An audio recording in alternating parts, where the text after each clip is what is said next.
Paolo Abilino harap-harapan lang pinahiya si Sian Lim sa mga sunod-sunod na project nila ni Kim Chiu. And bago natin yan pag-usapan kaibigan, please huwag mo namang kalimutan mag-like and subscribe and pahit na rin ng notification bell. Maraming salamat po. Well mga kaibigan, matapos nga po yung naging issue na panloloko ni Sian Lim dito kay Kim Chiu, no? Yung sinasabing third party.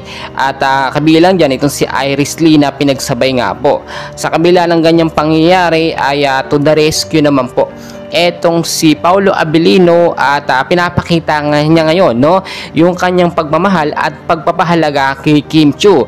Do alam naman natin na magkasama sa ilang mga teleserye at mga movie etong si Paolo Abilino at Kim Chiu, pero sa personal life nila, no, labas na po sa palabas at sa telebisyon ay nakikita natin kung gaano ka-sweet etong si Paolo. Si Kim Chiu po kasi ay talagang nasaktan ng ilang beses paulit-ulit dito kay Sian Lim, at nakita natin yan kahit tunay na pagmamahal yung pinakita ni Kim Chiu dito kay Sian Lim ay nagawa pa rin po siyang lokohin.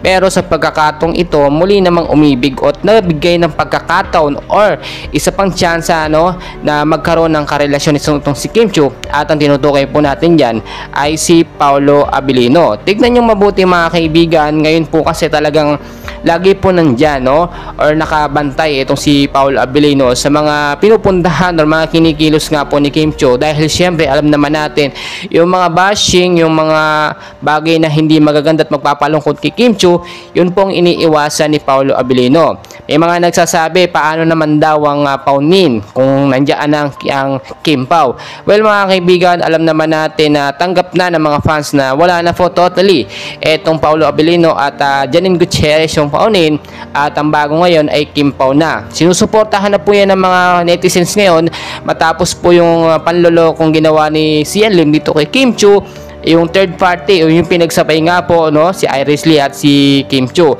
ay yung suporta ng mga Paunin na punta na po sa Kim Pao.